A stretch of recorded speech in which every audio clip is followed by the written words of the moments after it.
नमस्कार, सुप्रभात. मी सागर जोशी. TV9 मराठीमध्ये आपलं स्वागत. आणि बुलेटिनच्या सुरुवातीलाच अमरावती लोकसभा मतदारसंघातून एक महत्त्वाची बातमी आहे. राणा दाम्पत्य आणि अडसूळ यांच्यामधील वाद आता मिटणार का असा प्रश्न उपस्थित केला जातोय. कारण राणा दाम्पत्य अभिजित अडसूळांची निवासस्थानी जाऊन भेट घेणार आहे. अभिजित अडसूळ यांनी नवनीत राणा यांच्या उमेदवारीला तीव्र विरोध केलेला होता आणि या सर्व पार्श्वभूमीवर आता राणा दाम्पत्य आणि अडसूळ कुटुंबामधील वाद मिटणार का हे पाहणं महत्त्वाचं असणार आहे. दोघेही महायुतीमध्ये आहेत, त्यामुळेच आता पुढे काय होणार हे पाहणं महत्त्वाचं आहे.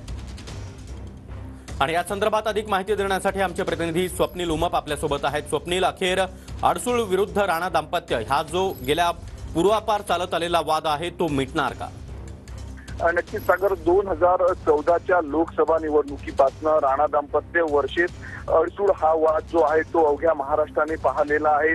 2014च्या निवडणुकीमध्ये देखील खासदार नवनीत राणा विरुद्ध आनंदराव अडसूळ असा सामना रंगला होता. त्यानंतर 2019च्या निवडणुकीमध्ये देखील नवनीत राणा विरुद्ध आनंदराव अडसूळ असा सामना रंगला होता. त्यामध्ये खासदार नवनीत राणा ज्या आहेत त्या विजयी झालेल्या होत्या. खासदार नवनीत राणांचा जात प्रमाणपत्राचा मुद्दा जो आहे तो आनंदराव अडसूळांनीच लावून धरलेला होता. त्यांनी तक्रार केली होती. त्यामुळं राणा दाम्पत्य आणि अडसूळांचा वाद जो आहे तो सर्वश्रुत आहे. ज्यावेळेस खासदार नवनीत राणांना जे आहे ते भाजपकडनं उमेदवारी मिळणार अशी चर्चा होती, त्यावेळेस जे आहे स्वप्नील, त्यामुळे नवनीत राणा आणि राणा दाम्पत्य अभिजित अडसूळ यांची भेट घेतल्यानंतर हा वाद मिटणार का हे पाहणं महत्त्वाचं आहे. धन्यवाद या सविस्तर माहितीसाठी.